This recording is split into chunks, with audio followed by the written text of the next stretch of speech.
Remember, there's some pretty important information here in the disclaimer. You might want to give the video a quick pause and read it.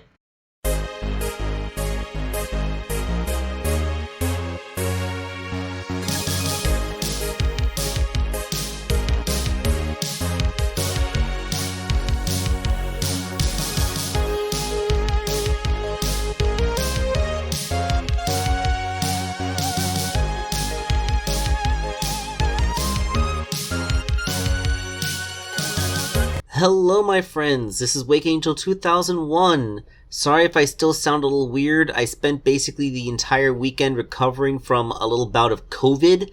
So yeah, that's been my past 5 days. But I feel like I'm on the mend and at least at 85, possibly 90% of my full potential. So hopefully I can get through this whole thing without going into a violent coughing fit or something. So we are doing the other part of Andy's commission. It is Super Genesis Wave Bunnie. Now, you know what? I'm going to say it. Out of all the characters that got their redesigns after the Super Genesis Wave, I think Bunnie might be my favorite. She really does just look like you took the original Saturday morning cartoon version of her and, updated it with modern proportions. They basically just took her little short, squat, thick qualities and made them, a little taller, a little slimmer, a little sleeker looking. Basically the same thing as when you took classic Sonic and changed it to look like modern Sonic. Same basic general principle. And there is one thing that the Super Genesis Wave design did that made her look more like the original cartoon version than the original comic book version.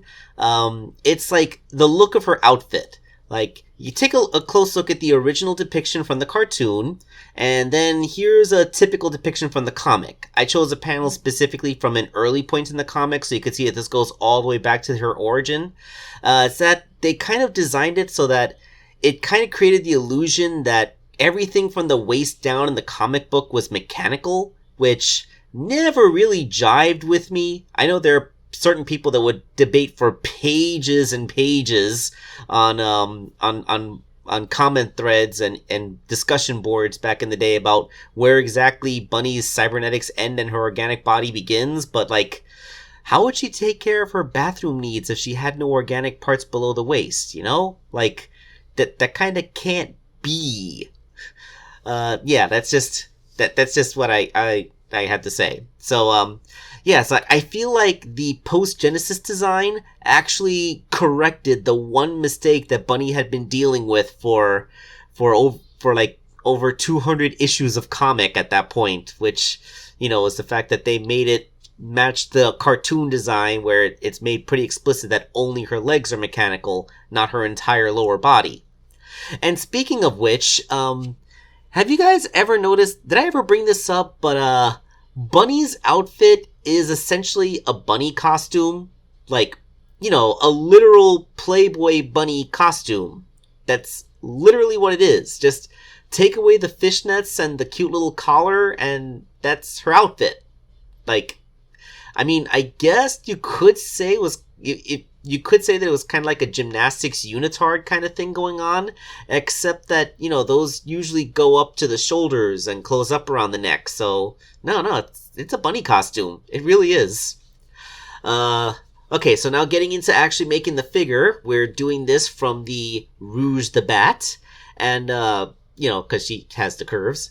And funnily enough, Rouge's outfit is super easy to convert into the bunny costume. All I had to do once I dismantled the figure was add the poofy tail over her bat tail. I did cut it down so I wouldn't have to make it too long. After sanding away the hinges that attached her wings and sculpting into that back, I just kind of had to sculpt a little tiny bit in her stomach to hide where the heart separates from the rest of her body. And, that's basically how Rouge's costume turns into a bunny outfit. Like, with just the smallest bit of effort. Fortunately, Rouge's natural level of bustiness actually matches Bunnie's, so don't have to do any major adjustments there. Just gotta bring in some 3D prints. So once again, Corey was able to hook me up with the official 3D model created by Elisis Knight. And I printed out her big old ponytail and her feet, her head. Of course, I had to do some sculpting to get rid of support scars from the print, of course. And yeah, then sculpt to incorporate the legs and stuff and everything in place.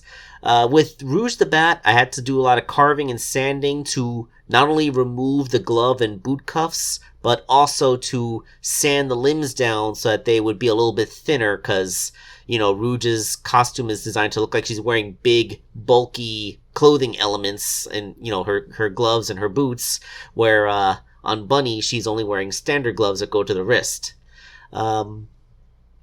This was a pretty simple, straightforward deal with the arms, although it was a little bit more complex with the legs.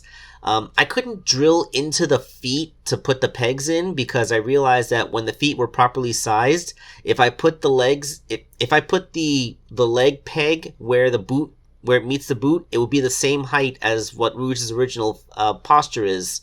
So I couldn't afford to lose height for the figure. So I just kind of glued the peg into the shoe and then sculpted the material from her shoe up into the actual part of the boot sculpt to you know, make it fit, and then, you know, like, make sure all that was hard in place. So that is the whole thing with making the legs work. Bunnie is now just a paint job away from being finished. Due to how I did this, the organic parts were ready first, so there is her, you know, her upper body and her stuff. Funnily enough, I found out that the ochre yellow that I used to paint this Bunnie figure actually was almost a perfect match for Rouge the Bat's existing skin tone. So I guess Rouge the Bat is ochre yellow. If you can see the bicep part of her right arm, I did not actually paint it at all. So you can actually see Rouge's original colors and how close they match my paint. They match even closer to the naked eye, because remember, my camera uses a very bright flash, which contrasts colors even more. Her robotic parts are actually kind of the more interesting part. There's one thing I didn't mention about her feet. I really, really like the thing that they did with her shoes, because, like, they did the thing where her foot looks like a shoe, but the design with the pink stripe going down the middle, it evokes the three-toed look of her original roboticized feet from the cartoon. So they kind of made the perfect compromise in blending the cartoon, the original cartoon's characteristics with the modern day video game aesthetic, which, you know, means no toes. So yeah, great compromise.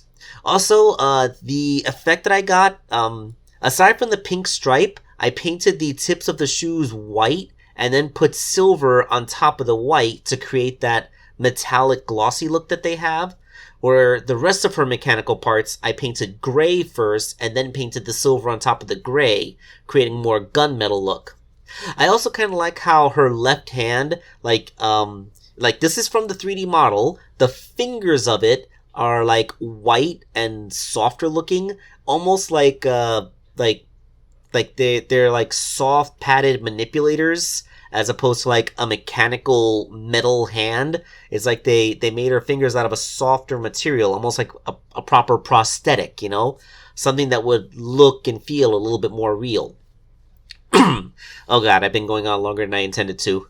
Alright, so here is the completed Bunnie figure. She is looking, you know, like Bunnie. She got all the things in place. She has her big old ponytail, which I find the ponytail is also a good compromise, because she didn't have anything other than the bangs in the original cartoon, but she had very long hair and even a braid in the comic book. Except part of the whole aesthetic is like characters really shouldn't have hair that's differentiated from their fur. Like with Sally, they tried to blend it in by making the back of her ears also red to make it look like she just has long fur on her head instead of a hairstyle. With Bunnie, they just gave her a big old ponytail that's the same color as the rest of her fur instead of like unique hair. I guess, you know, because people that have been reading the comic book for nearly 20 years at that point would be used to seeing Bunnie with a ponytail. This is what I'm trying to say. Okay, so thank you all for watching this video. I'm gonna go lie down and finish a covering because I'm already starting to feel the fatigue kick in. So once again, thank you all. This is Wake Angel 2001, letting Sonic take us off like he always does. Oh, hey everybody, it's me, Sonic! Sonic the Hedgehog! Just here to remind you that if you haven't already, make sure to hit that like button. And for even more amazing customs, don't forget to subscribe to Wake Angel 2001, because between you and me, they're way past cool.